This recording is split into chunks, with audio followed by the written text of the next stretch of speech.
এখানে যে এক যুবকের মৃত্যু হয়েছে এবং তারপর রক্তমাখা শার্ট পেয়েছেন।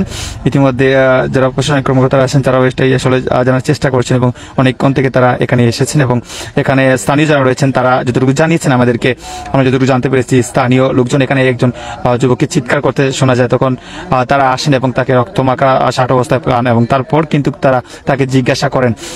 তবে কে বা কারা তাকে আসলে ছুরিকাঘাত করেছে সেটা এখনো স্পষ্ট তারা জানাননি এবং তারা যতটুকু জানছেন তাদেরকে আসলে জানানো হয়নি। সেই যুবক কিন্তু তাদেরকে জানতেন, এমনটা জানিয়েছিলেন সেই নিহত হয়েছেন যে যুবকটি, যার বয়স ছিল প্রায় 19 বছর, যিনি আসলে এখানে স্টিপিং হয়েছিলেন সম্ভবত। যে আপনারা জানেন দলদলি, সিলেটের দলদলি চা পাতা বাগান যেটি রয়েছে সেই দলদলি চা পাতা বাগানের ভিতরে সম্ভবত তিনি স্টিপিং হয়েছেন এবং শেষ পর্যন্ত বেলি সিটির উত্তর এবং পশ্চিম কোণ রয়েছে, সেই উত্তর এবং পশ্চিম কর্নারে কিন্তু তার রক্তমাখা শার্ট এবং তার এখানে মাটির উপরে থাকা রক্ত দেখতে পাওয়া গেছে এবং ইতিমধ্যে অবস্থান করছে কিন্তু বেলি সিটির ঠিক উত্তর এবং পশ্চিম কর্নার যেটি রয়েছে সেখানে, এবং এখানে প্রশাসনিক কর্মকর্তা যারা রয়েছেন তারাও কিন্তু এখানে চলে এসেছেন এবং সেই বিষয়টি জানার চেষ্টা করছেন।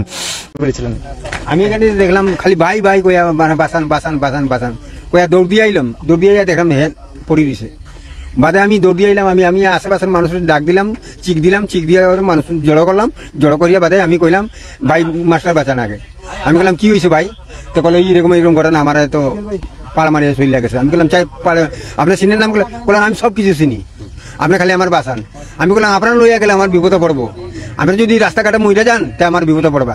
তা বাদে আমি একটা লুকের দিলাম 300 টাকা, আমার চামটু দিয়ে দিল 300 টাকা, 300 টাকা দিয়ে উনারে পাঠাইয়া দিলাম।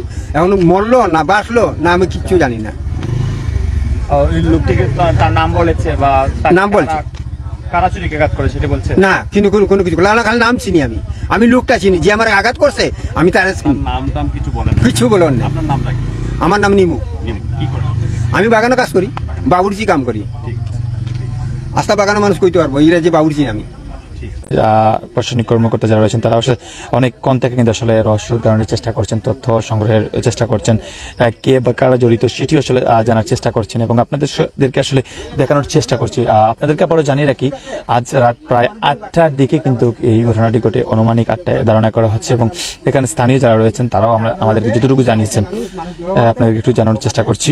স্থানীয় যারা আছেন তারা কিন্তু বলেছেন আমাদেরকে এখানে কিন্তু তাকে পান এবং সে এখানে দাঁড়িয়ে চিৎকার করছিল যে তাকে বাঁচানোর জন্য, যে যুবকটি মারা গিয়েছে শেষ পর্যন্ত, এবং তারা তাকে সেখান থেকে এসে সিএনজি করে তাকে মেডিকেলে পাঠান। শেষ পর্যন্ত মেডিকেলের চিকিৎসা আসলে চলছে, সম্ভবত শেষ পর্যন্ত সে মারা যায়। তবে এখন আমরা স্পষ্ট নয় চিকিৎসা চলছিল কিনা এবং সে নীতি মারা গিয়েছিল কিনা সেটি আসলে স্পষ্ট নয়, কারণ রাত প্রায় 8টার সময় সেখানে আসলে ছুরিকাঘাত করা হয়েছে। তারপর সম্ভবত এখানেই হয়তো বা তাকে হাসপাতালে নেওয়ার পর হয়তো মৃত্যুবরণ করেছে, এমনটাই যদিও জানতে পেরেছি কিছুক্ষণ আগে। আসলে আমরা প্রায় ঘন্টাখানেক আগেও জানছিলাম মারা যায়নি, কিন্তু তারপর আমরা যে খবরটি পেয়েছি সেটি হচ্ছে শেষ পর্যন্ত সে মৃত্যুবরণ করেছে, এমনটাই